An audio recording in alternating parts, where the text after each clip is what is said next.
You're listening to the Back Home Network, presented by Home Field Apparel.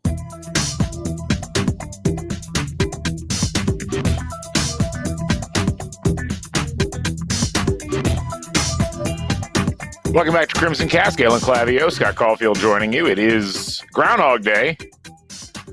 It feels that way with IU basketball every day, but it's officially Groundhog Day. I thought Groundhog's Day was always on a weekday. Like, I guess it is just February 2nd. I don't know. I was just like, why isn't this on Tuesday? And I was like, maybe, I don't know. I just don't ever remember it being on a weekend. But anyway, that's my lack of knowledge of Groundhog's Day outside of the movie, which is great. One of those where I would have lost that Jeopardy question. I don't know that there's much else to Groundhog Day besides the rodent and the fact that it's always on February 2nd. I mean, really, that's like, there's not much else for you to know there. All right. This is why I'm not starting the Groundhog's Day podcast on the Back Home Network. Will not be starting by me as the host. You know, we've already sold ads for that. We already have a sponsor. No. That's true. Puxatawny Phil is overrated. Yes, no. What do you think? I mean, yes. Yes, I know. That's it. That's all right, there's the show. All right, the whole Puxatawny talk. We'll see you guys next year. It's like the old SNL sketch of, we're in the world of San Diego, California, and they get it on the first answer, and they're like, well, that's actually all that we had for the whole show.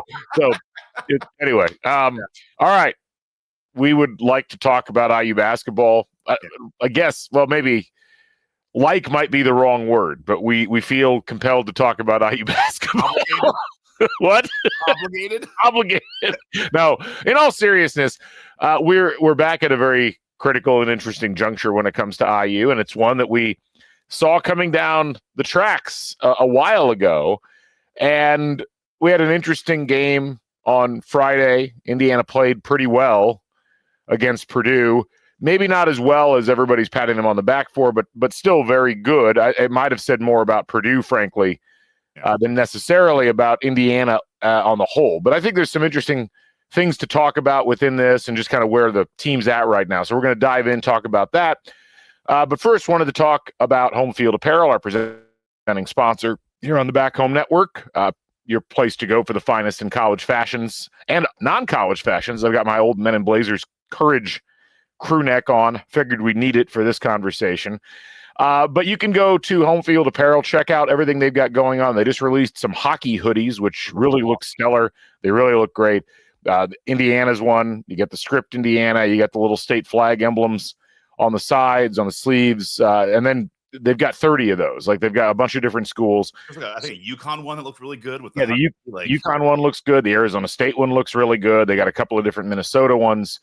Just so my personal finances were getting back to where they should be. Right. And my closet, it's like, all right, I've trimmed some stuff out. I've ruined my closet. Then it's like, well, now I need 3 or 4 hockey hoodies. Like in the video game world, Civilization 7 is coming out, I think 2 weeks from now. Yeah. And they have very helpfully provided a roadmap of additional content that's going to be released over the course of the next year.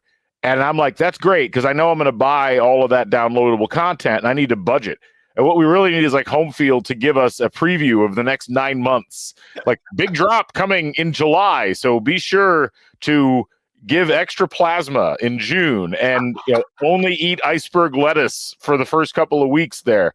That's the kind of thing I think we need from Home Field Apparel. I hope that they will provide that with us, just so we can budget properly. That's all we're asking for. Yeah, so use the promo code iceberg lettuce 23 and get 50% off. No, Home 23. Home 23. Get 15% off your first order. Homefieldapparel.com. Go check them out. Also follow them on social media. They are a great follow across the board. Also, just a reminder, we are on YouTube, Back Home Network YouTube channel. We've got over 7,000 subscribers. We upload pretty much every podcast that we do as a video file, in addition to the audio file that perhaps you're listening to now. For some reason, people like seeing us talk as opposed to just hearing us talk. Who knew, Scott? But I certainly am grateful for those people that are on YouTube, and we'd love to have you in the mix. You can still download and listen to podcasts regularly, but it's a nice community on YouTube. We've enjoyed being on there so far. We will continue to be in all of those spots. But just search Back Home Network on YouTube, and you should be able to find it. Also, check us out, crimsoncast.substack.com. You can get podcasts and videos delivered right to your inbox. All right, so Indiana on Friday night not many people thought that they were going to compete in this game, and they did. And really, from the beginning of the game, they were in this one. It was a back and forth game. It had ebbs and flows, as we're used to seeing with IU. And normally with IU, Purdue, you get those anyway. I mean, we're used to seeing ebbs and flows with IU, period. This is, one of the streakiest teams, good and bad, that I think I've ever seen. And this was an example of one of those games where Indiana had a couple of chances to fold, and they took the opposite road. They ended up going the other direction. They put together a big run in the second half that got them the lead, and then just could not hold it together. Foul trouble ended up dooming them. Some bad plays ended up dooming them. And then some end-of-game situations that were really unfortunate at a minimum. We're going to talk about all of that. But let's talk about the overall big picture first, and then we'll dive into some of the specifics of the Purdue game. So Indiana now finds itself at 14-8, 5-6, losers of 5 out of their last 6. And this is the scenario we talked about at the beginning of the year when we saw the schedule. It's the scenario we talked about at the beginning of January when we looked at how Indiana was playing and what the projections were. And the concern was always that you were going to get past that USC game and things were going to start to fall apart in terms of the wins and losses.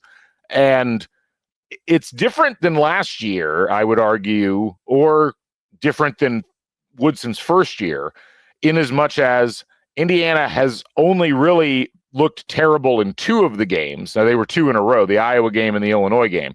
But, they won at Ohio State in overtime by a point. They lose at Northwestern 79-70, but they were in that game for a large stretch of it. They lose barely at home to Maryland, and then they play Purdue really tight. If this was any other team, you'd look at this and say, wow, they're about to break through. They really were putting it together. And yet when you examine how they've been competitive in these individual games, it's really not sustainable given how they've chosen to coach and play in the past. And what I mean by that is, look at what happened in the Purdue game is a great example.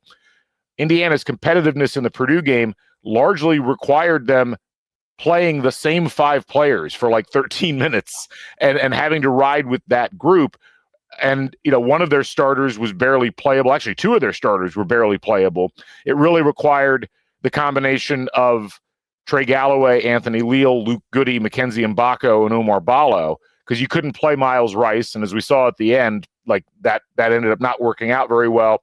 Malik Renew fouled out in 8 minutes of play, and you had nobody coming off the bench other than Galloway and Goody who could provide the kind of consistency that you needed. And you had a similar thing happen in the Maryland game. This team, Scott, in these games, you can see the talent.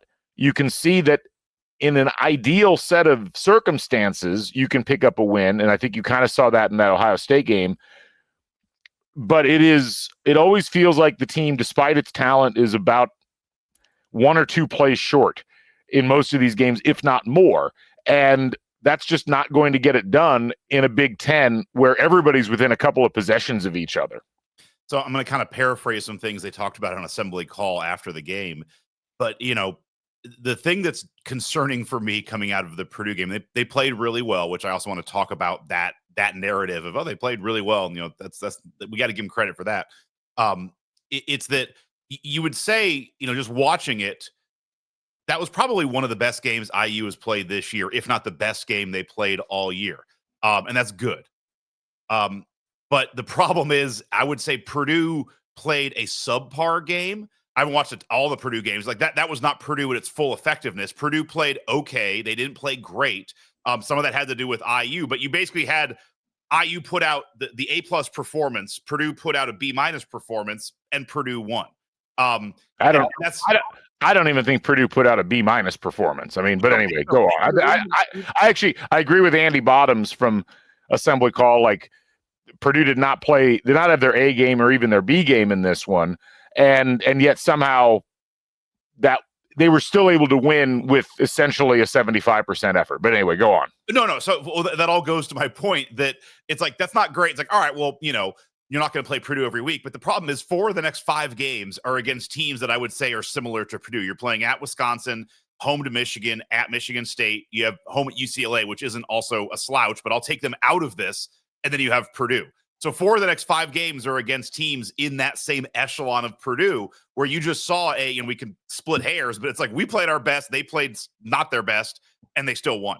You're going to have some home and away differences, but like that's a real problem because if at its Indiana should be a team when you play your best, you win. Like all other things equal, like you played the best game of the year. That we've had that before. Like a couple years ago, we played North Carolina, and they weren't quite what we thought they were. But it's like we played just dynamite, and we won. Was it like 2 years ago? We beat the living hell out of Michigan State in Bloomington, and it's just like we played great from start to finish. It's like we won by 15. Okay. It's not great because this kind of pretends that you're going to lose 4 of the next 5. That's assuming you're able to put together a maximum effort in the next 4 to 5 games, right. And the other teams aren't. And things don't always work out that way, but that's kind of the concerning part. Is it would be one thing if we made a bunch of mistakes or we played really good for 35 minutes but didn't. And I guess you could say there was that stretch right after halftime where again we had to have the either beginning game or after halftime run by the other team. It was like a 10-2 run or something where Purdue really took control of it. So I don't know. I look at that and that's what concerns me. Is I'm not sure what the path is to get to where we need to go this year with what's ahead of us based on what we just saw, and that we played really well and Purdue didn't play great. It doesn't look positive moving forward. No, and this is where this kind of a game is hard to integrate into the overall evaluation of the team. I can't criticize the team in general for playing hard at Purdue and losing a close game. And that really stretches, that's kind of independent of whatever season you're in. They played hard. I was really impressed with some of the individual play, particularly from Omar Ballo, particularly from Trey Galloway, who had a really rough stretch of games. Obviously, Anthony Leal made a lot of good plays. Luke Goody was leading the team in scoring at halftime. So, a lot of people have been generally critical of the team, and understandably so, but I think that they should be somewhat immune from criticism in terms of effort, as that's been something that people have picked on quite a bit. Even the Maryland loss and the Northwestern losses, I don't know that effort was necessarily the issue in either of those games. Effort was not the issue in the Ohio State game, and they ended up winning that one. So I do think that sometimes the narrative on this team gets a little bit confused. You do have individual players who are either struggling because of effort or, more to the point, I think struggling because of confusion and not really being sure where they fit within this system, both offensively and defensively. And so when I look at the Purdue game, it's part of a pattern that's a little bit different from last year. And I think a lot of times people just look at last year and this year as one big agglomeration. Last year's team lacked talent in key positions and oftentimes lacked effort. And then when they finally figured the effort part out by the end of the season, they put some wins together, but it wasn't enough. This year's team, I don't think that really applies. They've got players that are underperforming, but I don't think that it's a situation where you've got players that just are playing badly because they don't care. It really feels more like a system-based thing at this point. And even though the aggregate numbers are slightly better than last year, they're not good enough to make you say, well, wow, this team is close to breaking through. And the end of game situation in this Purdue game, and frankly, the end of game situation in the Maryland game, are both really good examples of this, where these are both winnable games. They're games where you played the other team tight and had a lead within the last 5 minutes. And you essentially got outmaneuvered down the line between that point and when the game was over. And I think that's some of it is the system. Some of it is just what looks like a real confusion or a lack of being on the same page, not just between the players themselves, but between the players and the coaching staff. And that's really, again, it's one of those situations where it's a more talented team than the record indicates, but it's probably an accurate record given the roster's lack of connectivity with each other and with whatever the game plan is supposed to be. And I don't think the problem's with the players there. I think the problem's probably with the way that we've approached some of these end of game situations. So I watched the end of the Maryland game with my buddy Robert, who I've talked about. His wife is a Purdue grad. More reason to probably I shouldn't be friends with him. He's what are you doing to yourself? I know there's a lot. I like my friends. I like my neighbors a lot. I don't like the colleges they went to. Let's put it that way. But you got to cross the aisle in these tough times. Anyway, so he watched the Purdue game. He was obviously invested in that with his wife. He called me afterwards, having watched those 2 games, and he's just like, it doesn't look like you guys have practiced end of game situations at all. And I'm sure they have, but this is something I was thinking about going back to our time doing Crimson Cast under the Crean years, is that there was a lot of talk of, man, this guy's a great practice player in, post-game press, and also that and deflections are the 2 things I remember talked a lot about. But I remember you and I used to joke about that. It was like, all right, that's awesome. Like, I'm sure he's fantastic in practice. It doesn't show up in the game. And there comes a point where I'm sure they have practiced end of game situations, but it doesn't look like it. And that's the real problem, is whatever you're doing in practice isn't moving forward to the game. And what's funny is the end of this game against Purdue, there was all this talk of like, should you take a timeout or not? And to me, that's not really to me, that's a coach's feel. And I'm fine with that. The thing that I have, and the analogy I was talking to my buddy Robert about is, when Bob Knight was coaching, he had this, his philosophy was early in the season in the Big Ten, when other teams would go on a run, he wouldn't call timeout. It's like, just play through it. And teams would figure it out or they wouldn't. But Knight's philosophy was kind of, I'm not going to call a timeout to stop a run. You got to stop a run on the court. Now, he would not always break that, but that's kind of, it felt like was always his philosophy. What's wild is these 2 games. It's like, what is Woodson's philosophy for end of game situations? Because you had 2 completely different, 2 back-to-back situations. One, he calls timeout, and then he also subs people in and tries to change the play. It's like, all right, so maybe Woodson wants to micromanage the end of game. That's fine. But then this one, he doesn't. And that's where I have the problem. And again, it's 2 little spots, but what is your ethos? What are you teaching your team? What are you trying to do? And the fact that it looks so disjointed, and it's like you're trying to micromanage and you're trying to be hands off. It's like the pendulum swings so much around. It's kind of like that would be the question I would ask Woodson, is what is your end of game ethos? What do you want to do? Because you had 2 situations where you took 2 totally different tacks. Both of them didn't work. I would think you just kind of want to do the way you want to do it. And I think back to the Rob Fennessy shot against Purdue. I think he called a timeout there. Timeout seemed to be, anyway, I'm rambling now, but those are kind of my thoughts of the end of game. Just to summarize, there's an inconsistency in approach, which feels weird given that you would probably have some kind of if you know what your team is, and especially in this game. And this is where, in the immediate aftermath of what happened at the end of the Purdue game, and frankly, even a couple of days later, I'm not bothered by the fact that they didn't call a timeout. I am generally of the school that if you've got enough time and you've got options, you go ahead and play it out, because calling a timeout allows the opposing team to get their defense set. It allows them to make substitutions. Yeah.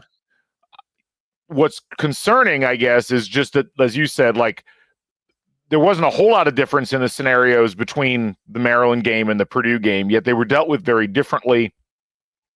There does not appear to be the evidence to support Mike Woodson's assertions that he tried to call timeout or tried to signal to Rice to call timeout or whatever on that last video. I had it. If you watch the video, he's just doing the assistant coach in football during a punt return. Right. Let's go. I mean, the only thing that's consistent, and it's not because Miles Rice has taken the shot on both times, and it's you have Mackenzie Mbako against Purdue playing a really good game. You have Trey Galloway, who at the time is playing really well. You have Miles Rice, who's played 3 minutes. He hadn't played since the 17-minute mark, came in at the 1.5-minute mark, had not really done anything statistical in the game, no points, nothing. You have 2, you have big guys for the Maryland game. You have Ballo and Renew down there, big men. You have so many options.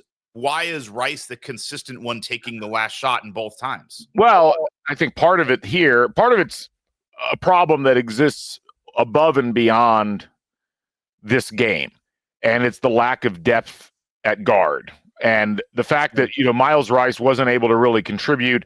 He wasn't doing his job, as Andy Bottoms noted on assembly call. You just couldn't put him on the floor. And they were getting much better production out of Trey Galloway and Anthony Leal at the guard spots, despite neither of them being a point guard in the traditional sense, neither of them having anywhere close to the athleticism that Miles Rice has. And then Leal fouls out. And so now you have to have Miles Rice in there. And again, this is where we can quibble about whether a timeout needs to be called or not.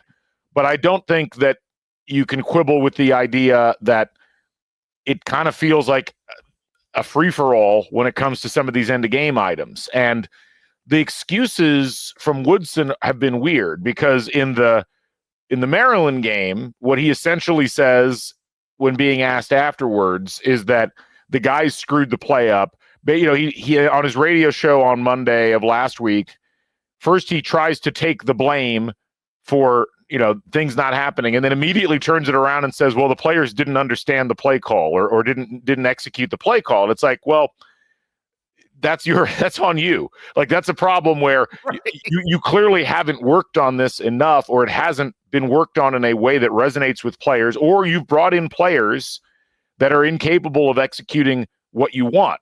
I mean, this is where, like, Mike Woodson, you went out and chose to bring Miles Rice in. You went out and you've made all of these roster decisions. This is entirely your roster at this point. Well, at high D1, like that Maryland game, sorry, just picking on that one thing. It's like you're coming out of a timeout and the ball gets tipped away. Maryland resets, and then you look like you're completely frazzled and you're changing it. Like, that shouldn't be something that frazzles your team. Like, you should at least have two options out of an inbounds when you're coming out of a timeout. Anyway. Well, and the idea that, we didn't have a timeout and we subbed and everybody was confused. I mean, that does happen occasionally. It's just that with IU, it seems to consistently result in the team not knowing what they're doing, and then it shows during the actual execution of the play call, which I look at that Purdue game and the end of that, and Miles Rice gets the basketball and isn't looking anywhere else. He's like, I'm going to drive this to the basket. Right. That's not a great play, period, against Purdue. Driving's fine, but the idea is that you're driving to kick the ball out to somebody that's open, one of the hot hands, whether that's Luke Goody or Mackenzie Mbako or Trey Galloway, all of whom would have been perfectly reasonable options. And if one of those guys gets the ball and misses, you kind of shrug your shoulders and say, well, those guys got us to where we were at in this game. For Miles Rice to think, I'm going to take this myself, demonstrates a really unfortunate philosophical issue with the way that IU has played. And again, I don't think it's just this late game situation. We've seen it elsewhere, not just this season, but in prior years as well. It does work out occasionally, but it's one of those situations where the balance of what we've seen over the 4 years of Mike Woodson, I feel like I've seen this movie before more than I should, if everybody's aligned in terms of coaching and playing and how the strategy is going. And,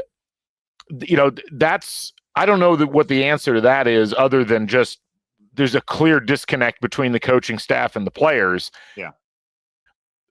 That's, again, not breaking news, but it is disappointing to waste a really good effort at Purdue because, again, you don't seem to have everybody on the same page at the end of the game in terms of what they're doing. Whether you're practicing it or not, the outcome on the floor is always the thing that we judge these things on, not whatever the original intent was. And that's been the case for every coaching staff that we've seen at IU. If you can't execute in the clutch, those are the teams you used to point at and say, well, gosh, this is the advantage that you have if you're Indiana, and you just don't have that right now. And you brought up a great point earlier about this is nothing new. Tom Crean's teams did this all the time. The talent sometimes was overwhelming in Indiana's favor to the point that they were able to still win those games. But everybody that watched IU during the Crean era, there were plenty of circumstances like that. So this isn't necessarily to point the finger and say, well, Mike Woodson doesn't know what he's doing alone, but everybody else has. I would argue Crean and Archie Miller, both their teams struggled from a similar problem. And that wasn't good. And it's not good now. And again, it's nothing that's breaking news to any IU fan, but it's disappointing that IU continually finds itself at a spot where it's squandering its talent and it's squandering games where it's played really well because it can't figure out things at the end of games when you actually have to make the plays to win them. I want to circle back. Agreed. Yes. I'm going to new paragraph, circle back to kind of something you talked about earlier, just about how suddenly one of my favorite things that seems to always come up on this podcast is it's like the gift that gives every single year that, we start the season and we immediately have the look of like, man, how are we going to get playing time for all of these guys? Like, are we going to be able to get enough time? Is it going to be enough room? And then we get to February and it's like, man, we have 5 guys. We have 5 guys. But I'm more concerned about it this year than I have been in the past, because you have, as you mentioned, we have limited guard play. But on the front court, you have Malik Renew, who obviously is still suffering from whatever injury he had. I mean, he's still not 100%. But you mentioned the minutes. I just want to bring this up with Ballo, who is playing really hard, I think, but playing a ton. Since he didn't play Winthrop, here are his minutes from games Rutgers on: 32, 32, 33, 24, 34, 40, 36, 39, 35. You go back and look at his career, and he's had a lengthy college basketball career. I did this kind of skimming through. I only see one other time he played 3 games in a row with 30-plus minutes. And that was last year when he played Purdue, Alabama, Florida Atlantic, 33, 30, 33. And then the next couple games, like 21, 24, 21. Like, I would equate this to, you have a car and you're like running it in the red. Like, you are just revving this thing up. And I think the whole team is running in the red. And again, this is where my concern comes. It's like, this is not sustainable. You just can't. And you see it. Ballo looks exhausted at the end of games. I don't think he is I have a hard time believing he's going to be able to keep up this pace running 35 to 38 minutes a game. And if you're having the team put this kind of effort, like, this is where I get concerned. Like, you throw all of this effort again at Wisconsin, maybe you come up short. Are you going to continue to like bang your head against the wall and have the energy to do this? This is just another concern of mine. Is I don't think that I'm not picking on Ballo, but his minutes are astounding, and it's really not something that it can keep going this way. No, I think it's a valid point, and it's funny because we're a month, 5 weeks removed from people being convinced that Ballo didn't care, right, and wasn't giving effort, and got suspended for didn't get suspended, but it looked like he got suspended because there was a picture of him out at the bars during winter break, and yet you look at what he's done since the Iowa game. Illinois, 34 minutes, had an offensive rating of 120. That's real good. Played 40 minutes against Ohio State, had an offensive rating of 122. Real good. 36 minutes, offensive rating of 118 against Northwestern. 39 minutes, offensive rating of 118 versus Maryland. And 35 minutes against Purdue with an offensive rating of 114, and really was into that game, like was really pissed at the end of that game. And tons of offensive rebounds each game. Yeah. And so this is probably the biggest frustration I have right now about the Mike Woodson era. You've got, in this case, a guy who has NBA potential, big body type of player we've always been interested in seeing, and you couldn't get him playing consistently well when Miles Rice was playing well. Well, now Omar Ballo is playing really well, and Miles Rice is not playing consistently well. But you've also got this situation where I think you're right. It looks like you're overusing Ballo by a significant margin, because if you go back to Arizona, and rarely would he get over 29 minutes a game. There would be occasional games where you would see that happen. And then it would like throttle back down. Like, all right, we're going to keep him under 20 for the next 2. And, IU's been forced into this by injury, but again, it's less injury as it is bad roster construction. So you poured all your eggs into we're going to have Ballo and Renew out there all the time, and they'll play off of each other. And when you've gotten to the point where you haven't had Renew, or games like this Purdue game where Renew's just simply not ready to contribute because he's a foul machine, and he either doesn't have his rhythm or he's just kind of regressed. I can't really figure out which one it is. You're locked in now with your whole offensive system to having Omar Ballo out there. And even if you've got a few minutes where you're not playing Omar Ballo and you've got a smaller lineup, you nervously are putting him back in as soon as possible, because the way that you want to play basketball from a coaching perspective relies on you having a big out there who's in the post and doing what Omar Ballo does. Well, and I'll just say, like, I started those minutes saying I started at the Rutgers game on January 2nd. Like, that's part of the way he was used at Arizona, was he would have those moments in big games where they'd play him 35, 36 minutes. But then, like, I'm just, randomly, they played UCLA last year. He played 18 minutes and they won. Like, you had a stretch against Rutgers, Penn State, USC, 3 games where you played him 32, 32, and 33 minutes. those are games he probably should have played 21, and you should have been able to win those games comfortably. Like, this is where I have issue with this team is like you're running this team so hard to win those games against Penn State, USC, which I mean they had to do. But it's like you look at the schedule. It's like, all right now should be the time. Like, okay, starting in this Purdue game, this is where you can run him hard for 4 games, and then we'll scale it back. But they didn't. They needed him for 30. The problem is they needed him 33 minutes to beat USC, and that's part of the problem.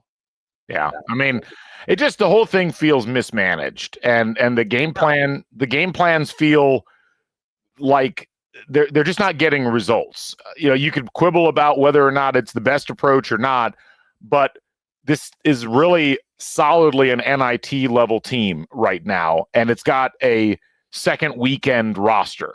I did this. Sorry to interrupt, but I played around on Torvik a little bit. Oh my God, where is it? Where is it, Scott? I played around on Torvik, and you can do a compare this team to other like teams with similar resumes from previous years. And I did it Big Ten only. There's a couple of other Big Ten teams, but do you know the number 2 team this current team comps with is a previous Indiana team? Yeah. The 2017 Tom Crean's last year team. This is where this team currently comps most likely to in Indiana history is the 2017 team. And, there's some crossover there, obviously. I mean, people forget that team had Thomas Bryant, who, is still playing in the NBA. Yeah, that team had Juwan Morgan. That team had James Blackman for, I think the whole season that year. That was a talented team that really underperformed. Rob Johnson was on that team. And yeah, that team lost OG Anunoby, but it's a similar kind of thing where you're just like, they should be playing better and more consistently. Now, that team was still really good offensively, comparatively speaking, and just really, really bad defensively. This team's just kind of mid in both of those categories. They're right now, if you go by KenPom, they're 56th in offensive efficiency and 66th in defensive efficiency, and that's just be mid. Like you're right, they shouldn't say mid. Like KenPom just mid. It's a very mediocre set of outcomes for a team who's got a roster where the ceiling or maybe the floor should be higher than what it is right now, and nobody's surprised. Like none of us are surprised. Nobody's just watching. I'm actually, to some degree, given what we saw last year.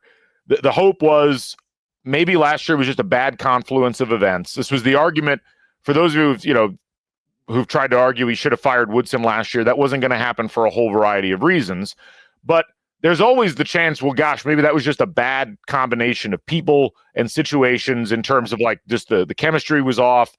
And you said Xavier Johnson, like that injury just killed our backcourt. So it's like you had a whole offseason, you threw a bunch of money at the problem, but you basically got the same set of issues. You're playing marginally better than last year, but not enough to get to where I think you're still on the outside of the tournament looking in right now, and you're staring down the barrel of what could be a really a really bad outcome in terms of the conference itself and what you do there. So all that to say, I don't think we learned anything new from the Purdue game other than I feel like we've seen this before under Woodson, where you have the random game where the team plays really well and then loses, and everybody's a little bit confused. Like, well, what does that mean exactly? Like, does that mean that we're back? Does that mean that IU's in good shape? It kind of reminds me, if you remember last year, Indiana was at Illinois at almost the exact same time of the year. It was January 27th, and Illinois was a really good team last year, obviously. Indiana goes on a 13-0 run and is leading by 7 points with about 12 minutes to go, immediately lets up an 11-1 run, and Indiana kept it close the rest of the way. It was, I think, tied at 62 with 2 minutes to go, and then they let a bunch of points up at the end. They end up losing by 8. And I remember coming out of that game thinking, maybe this IU team's going to be all right after all. Look at the effort that they gave. And at the time, that loss dropped them to 12-8 and 4-5, which is not too far off where they're at right now, Scott. And then they proceeded to lose 5 of their next 7 games. And they won their next one and then lost at our watch party. That's right. And it's like it's lining up perfectly to this year as well. So it's like I've almost gotten too jaded. And look, I just want to go out of my way to say, if you look at Torvik game score, which we talk about on this program a lot, that was one of the best games Indiana played all season against Purdue. Their game score in that game was 94. By comparison, the Minnesota win at home was a 95. The Providence win was a 95. The South Carolina win was a 95. It was actually a better game score than Indiana's wins against USC and Penn State. So I reject the idea that Indiana played badly in terms of like their overall performance. There were certainly some things that were concerning, most of them on the defensive side, but offensively, the team played well, the team played tough, all the things that you would like to see. And the ironic thing is if Indiana had lost the Iowa game or the Illinois game looking like they looked in the Purdue game, I think there'd be a lot less concern. But going out playing hard and losing when you've already had games where you went out and didn't play hard and lost, or where you've already lost some close games, it just feels like you find different. It's like connect the dots with losses. It's like, well, here's our bad loss. Here's our good loss. Here's the loss where we should have executed better at the end. They all essentially count as losses at the end of the day. And since we've already been through this drama once before last year, it's hard to really get too fired up about playing good at Purdue and losing, because I can almost guarantee you they're probably going to go get curb stomped in Wisconsin, because that seems to be the pattern. Like you play real hard, you have a letdown at the end, you lose. Now you got to go back on the road, play at Wisconsin, which is not a place that Indiana's won in decades. And Wisconsin's going to be loaded for bear. Wisconsin's like an extreme version of Purdue in terms of what they do offensively. And you just let up essentially 1.2 points per possession against Purdue. And that was a Purdue team that only hit 2 threes the entire game. I'm pretty sure Wisconsin's going to be better from 3 than that. Everything sets up for this being another regression. And that is a concerning thing, because ultimately the morale around this team and the morale around the program just continues to sink with every one of these losses. And we've, again, as with last year, we've seen how that plays out. Well, and I'll again, the Assembly Hall has been on this for a while. Like, the word they keep using, and there's just no other word to use, is inconsistency. And I think that's something we all leave this game and you could ask 100 IU fans, how is IU going to play against Wisconsin? It's like, I really don't know. Like, I'm with you. They'll probably get curb stomped. Like, they could come out and play hard again. I really don't know with this team. And I think that's part of, I know they're probably going to lose, but how they get there, I'm not sure. And I think that's the problem, is you're not, and you've seen it the last couple of years. Unfortunately, you've seen it, even before Woodson. This team is just very schizophrenic. It's just very up and down. And like, a good performance doesn't really equate that we figured anything out. It just might mean we had a good performance for one night, and then maybe we'll have 2 good performances, but then like it doesn't seem to be building on anything. So that's the issue. The last thing I want to say, and I'm going to get through this, but I'm going to answer my own question before I'll let you answer it. But like, all of this talk about kind of the overarching feel after this game was like, Indiana played really hard. Like, that's something we should be happy with. Like, in the micro, like, Matt, it's never good to lose to Purdue. I hate losing to Purdue, but it's like, hey, in this case, given everything we know, like, it's a pretty good outcome. And I don't disagree with that, but I was also thinking, like, this is how a program slides into mediocrity, is you just start having these moments where it's like, all right, well, I obviously can't expect to win, so I'm just happy they played hard. When you go macro with it, it's like, this season, obviously we can't expect this team to go to the Final Four, but it's like, at some point you do. And like, when you start just kind of sliding those expectations, it's like, it's just frustrating and it's sad, because I was telling somebody, it's like, this is how you become Minnesota basketball. I'm like, I don't want to be there.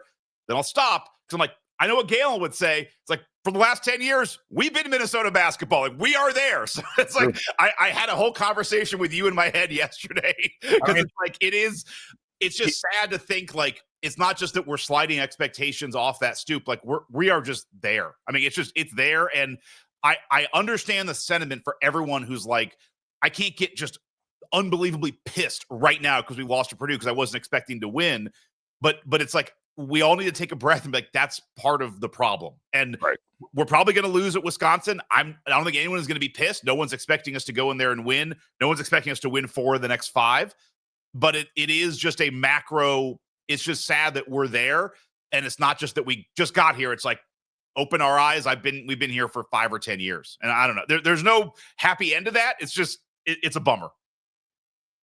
It is. I mean, and again, it's not for a lack of, I mean, there's been talent brought in that's significantly higher than a lot of programs that are outperformed Indiana, but now Indiana struggles sometimes to get the talent as well because they're not recruiting. I mean, there's just so many things that we've been through before. My thing is this, I understand your arguments about program expectations. I don't think anybody has been satisfied with the expectations or the outcomes with IU.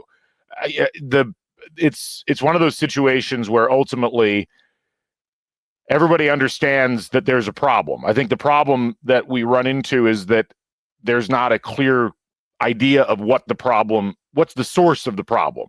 Right. And it's easy to point to the fact that Indiana has struggled mightily to even live up to average expectations of a contending Big Ten team over the course of the last 15 years.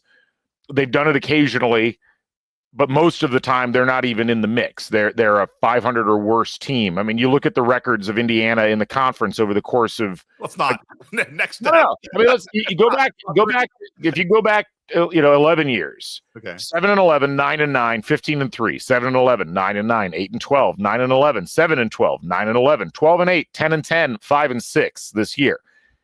This is like Indiana is middle of the pack is almost like it's not inaccurate, but it almost feels too kind because to be consistently between 7 and 9 wins for so many of those of those seasons in conference, it's like, wow, you really aren't measuring up to your competition. And the fact that it stretches over multiple coaches, the logical thought process is, oh, it's a program issue. There's something wrong with the Indiana University program. Over multiple athletic directors. Right. That's the thing. It's like, to me, like, and people have heard me argue this before. It's just Indiana hasn't had the right choices at the top. Like ultimately, and again, it's not a personal thing. But if you listen to the X's and Joe's podcast, Bob and Mike do a great job of talking through the historical precedents and the tenures of coaches and when it works really well. When it doesn't work, it's not like it generally starts working later on.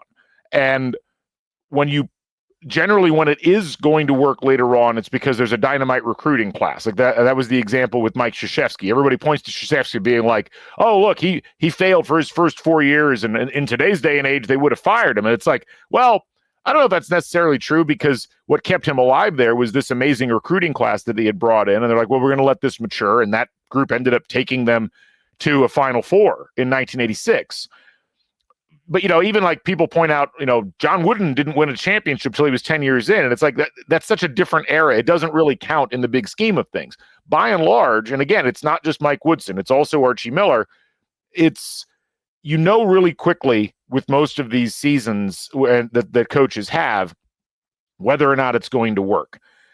The hinge point on the Woodson era was last year just a fluke, as Woodson argued it was. It was we had an injury and we didn't realize that Jalen Hood-Schifino could possibly go to the pros. I mean, the injury part you can't get around. The Jalen Hood-Schifino part I'm really dubious about. It's kind of like you mean Jalen Hood-Schifino, the linchpin of a Luka and Anthony Davis trade? Well, no, I guess more what I mean by that. The idea that we were certainly going to have him for 2 years. It kind of reminds me. It kind of reminds me of the argument when we were trying to call timeout and nobody paid attention. It's like the evidence. If you go back and actually look at the evidence, it doesn't really support what you're arguing here. So it just feels like we're fully in the excuse mode right now for IU basketball, and this is just going to be how it is the rest of the season. And we talked about this 3 weeks ago, and a lot of people have not a lot of people. A few people have been critical of us, I guess, not talking more about the coaching situation. I don't know what else we're supposed to say besides what we said a few weeks ago on this, which is this isn't working. This isn't likely to start working, and it's unlikely that either Woodson is going to walk away or that IU is going to fire him midseason. Like none of those things are likely given the people involved and given the circumstances involved, which just means that, again, we're going to be stuck in a February that's likely to not be a lot of fun. There will certainly be random noise in there. One of the things that we're used to seeing out of IU in these late season items is there's always like one game that they win randomly where it's like, how the heck did we win that game? It's like we could win our last 4 again. Well, once the die is cast, then we'll come on strong and be like, man. I mean, it's like, again, I keep going, like the 2019 season under Archie Miller, that team that lost 12 of 13. That team swept Michigan State, who was the number 3 team in the country, according to KenPom that year. That team beat Wisconsin, who was 16th in KenPom. That didn't make them a good team. It just meant that they won some games, and that's going to happen. And so this is where, the back and forth about where this team is at, you almost can't get caught up in the individual games unless they string a bunch of them together for a victory or for victories. Because when you go back and look at the statistics that tell you the overall picture, this is a team that's essentially a 2 or 3 seed in the NIT, probably at best, given the way that their talent plays and given the approach that the coaching staff has taken. And it just, again, if you look at the micro trends of the statistics, which I do think are important. A lot of people think that they're overrated, but the problem Indiana's got is that they fix one hole and then another one springs a leak.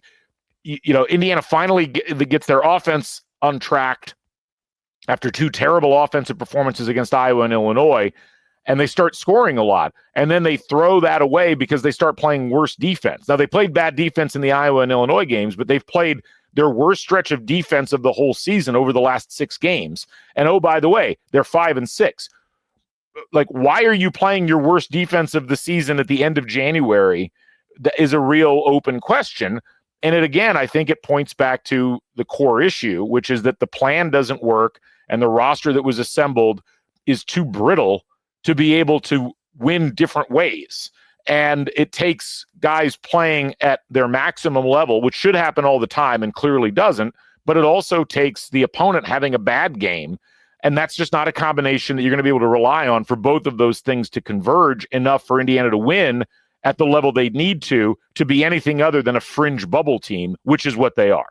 One last thing, just, we kind of don't talk a lot about it. I'm not going to go deep into it, but you mentioned the idea of, people, why aren't we talking more about firing Woodson, this and that? And this is probably, I would throw this out there if X's and Joes are listening. Would be a dive I'd be interested in. There is just, that's not the way it's done. I wouldn't say here. It's just, I'm trying to think of how many mid-season college basketball coach firings there have been over the last 20 years. It's very rare. I mean, we did have it with Kelvin Sampson here. That was a very unique situation, I would say, that we are not in. I would then also pin it down to how many times has the team fired a coach mid-season when that coach happens to be an alumnus? Like, it's a situation that is just very, very abnormal and is not the way it's done in this business. And it sucks because at least in the NBA, you can be like, all right, well, we'll get a better draft pick. Like, let's start rooting for losses and get a better draft pick. Like, there isn't that option here. And I'm with you that there's, if you're listening to us talk, we obviously think there are issues with what's going on, but there's no point in banging right now. Like, we got to fire him, do this or that. It's like, it's not the way things are done. It's not going to happen. And so how can we get to the end of this season and try and find some positives and get there, I think is the way to look at it. But that would be my thing, is like, just go back and like, give me, if you're wanting to hear us talk more about like all the changes need to be made, like, please give me 10 other examples of colleges that fired a coach mid-season, because it just doesn't happen. And so, it sucks because, like I said, this is 20% of my life after college where February and March don't matter for basketball. Like, I'm just waiting for the season to be over to see what the next steps are. And that sucks because I love March. I love having friends over, watching the tournament, doing brackets. And I love when I can pick Indiana. And I haven't been able to do it 20% of my life after I graduated college. And it sucks, but it's like, this is where we're at. And it's going, and unfortunately, I just don't know if there's no good options. And, to say like, man, IU's got to do something. I'm as guilty of this too sometimes. Like, they got to do something. You're pissing away another February. Like, I don't know what anybody can do here. Like, besides just look at the effort you put up against Purdue. And it's like, all right, we're going to need to continue this effort. And we're going to need to honestly go even better. Like, just that effort was awesome. We got to find that extra, what was it? The 212 degrees, that big management book like 15 years ago. Like, go the extra degree. Like, we got to find to go to 101%, 100. Like, we've got to step this up. We've got to have a big home crowd at Michigan. We've got to do well. and try, and maybe we can just salvage a high seed in the NIT, and maybe you can win the NIT and go from there. Anyway, that's all I have to say. But it's just there's no real historical precedent of teams doing much in this situation besides just kind of riding out the stretch.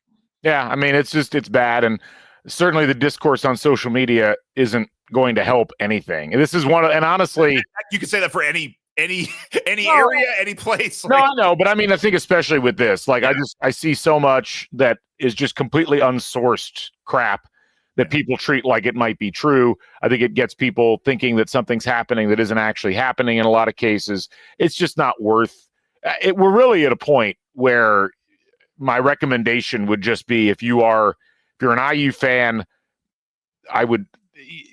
you don't have a lot of reason to really like get fired up about the team. I still recommend watching the games. I still recommend going to games if you've got tickets. I don't recommend booing or anything like that. But I also think that IU fans, pretty much, I would not say everybody, but most of the IU fans coming into this season were very skeptical about how this was going to go. And they got told over and over again that, no, it was going to be different, that this approach was going to work. And you can't question, I think, the individual talent on this team, but you can question how it's playing together, how it's being utilized. There's not a lot that can be done to change that. And, right now you look down the rest of the schedule, there's 9 games in the regular season. You're guaranteed 10 more games total with this team when you add in the first Big Ten tournament game. It's not going to be a fun ride. There'll be individual good moments. I wouldn't be shocked if Indiana won 1 or even 2 of their next 4, but then turned around and lost, some games towards the end. Like at this point, it feels like they've had a few opportunities to demonstrate that they can rise back into like the top 50 of KenPom and really put themselves in a position where they can capitalize on the stuff that they had done that was worthwhile.